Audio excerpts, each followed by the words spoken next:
Ito ang Mount Pinatubong kilala natin bago sumabog noong 1991. Ito ang Mount Pinatubo pagkatapos sumabog noong 1991. Mula sa taas na 5,725 feet, ang pagsabog noong 1991 ay nagdulot ng pagbaba nito sa 4,872 feet na lamang. Nabawasan ng mahigit 850 feet ang taas nito. Ito ang istorya ng Pinatubo. Muli, samahan niyo ako sa ating adventures.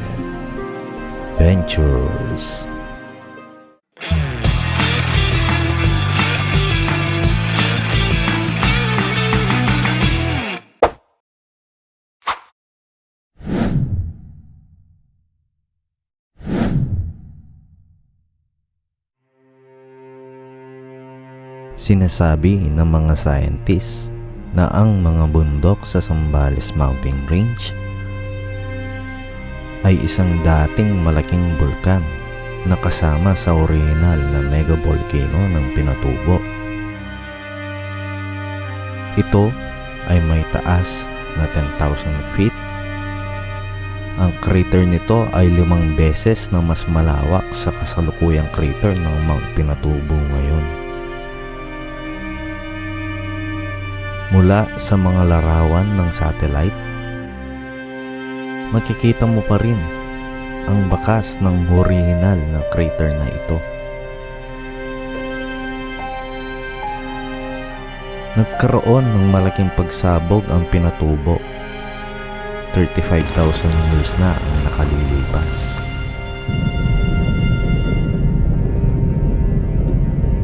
Masasabi din natin na ito ang mitya ng lahat ng pagsabog ng bulkang Pinatubo. Ito ay 10 beses na mas malaki kaysa sa pagsabog noong 1991. Ibinaon nito ang mga nakapalibot na lugar sa pyroclastic flow deposits na mayroong 325 feet ang kapal. Ang Pinatubo ay sumabog din. 17,000 taon na ang nakalilipas. Sumabog din ito 9,000 taon na ang nakalilipas.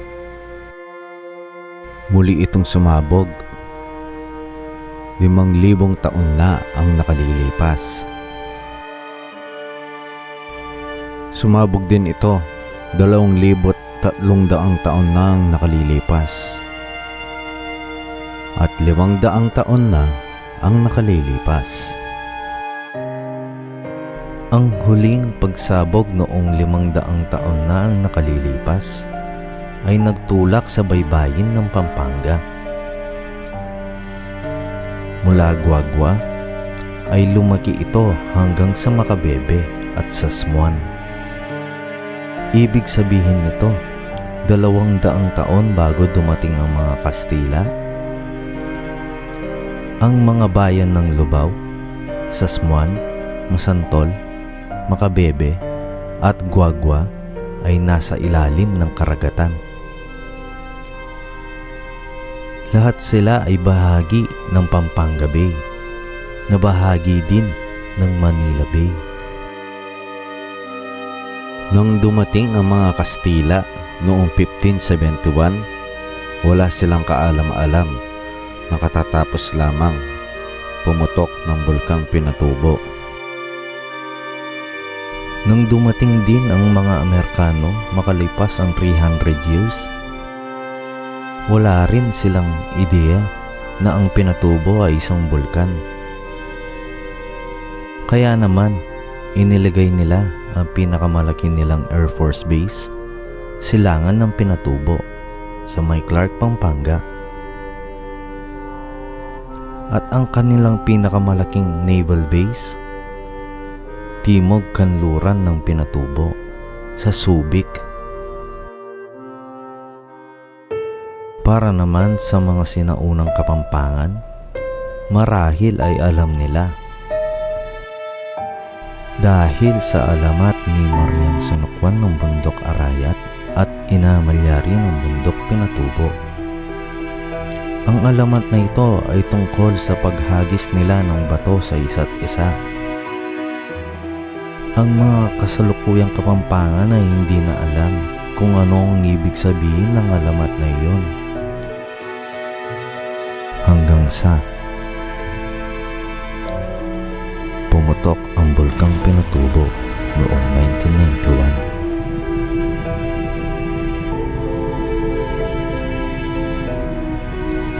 Ngunit merong mga tao na noon pa man ay alam na ang Pinatubo ay isang bulkan. Ito ay ang mga Aitas.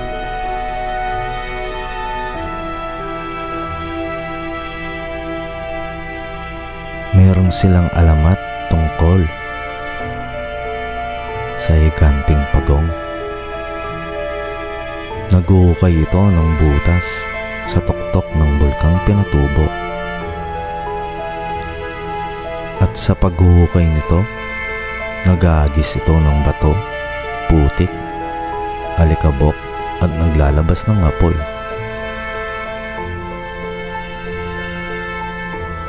Ngunit ang alamat na ito ay naglaho sa paglipas ng panahon. Hanggang sa isang araw noong April 1991.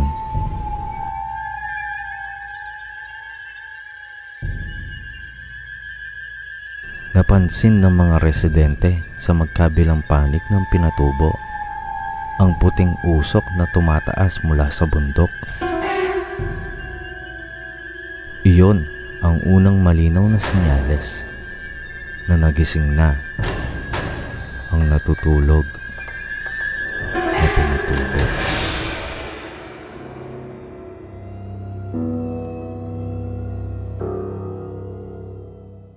Bakit nga ba sumabog ang Pinatubo noong 1991?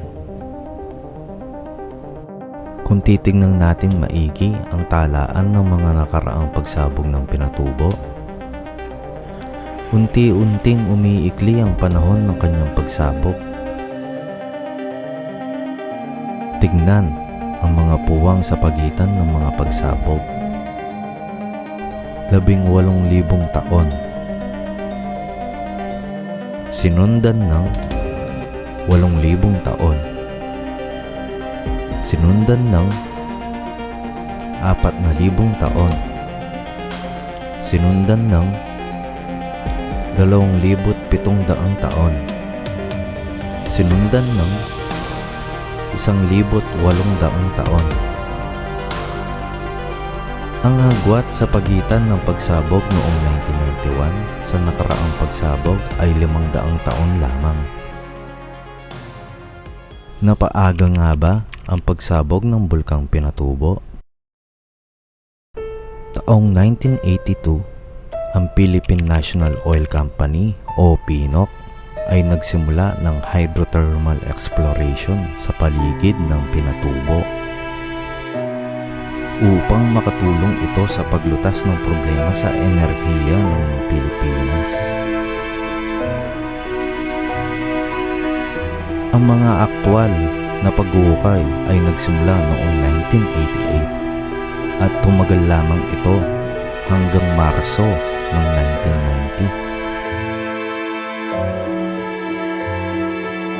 15 buwan na lamang mula sa pagsabog noong 1991.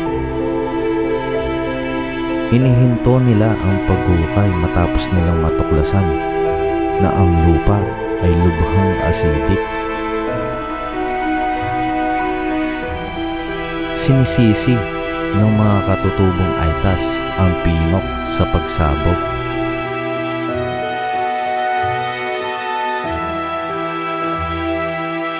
Noong July 16, 1990 o pagkaraan lamang ng 4 na buwan pagkatapos umatras ng Pinok at umalis sa Bulkang Pinatubo, isang magnitude 7.8 na lindol ang yumanig sa Central at Northern Luzon.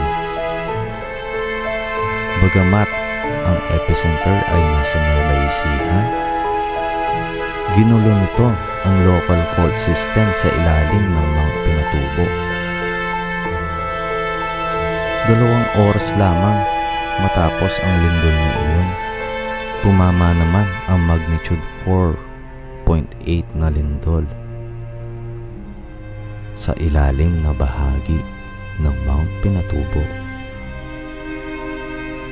Hindi ito maituturing na aftershock mula sa malaking lindol dahil nagmula ito sa paligid ng Mount Pinatubo. Ilang lindol pa ang naitala sa paligid ng Pinatubo at noong August 4, 1990, isang dagundong ang narinig malapit sa crater ng bulkan. At sinundan ito ng pagguho ng lupa at usok. Nabalita ito sa karamihan ng pahayagan. Ngunit matapos i-dismiss ng PBOX, ito ay nakalimutan na. At pagkalipas ng 8 buwan, April 2, 1991, ang parehong bagay ay nangyari muli. Ngunit marami na ang nasayang na oras.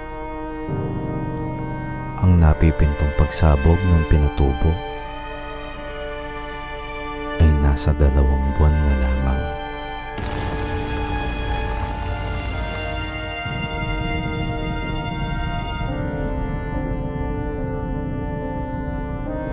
There was no doubt that there was something going on underneath this ground and that it wasn't happy. It was not a happy camper.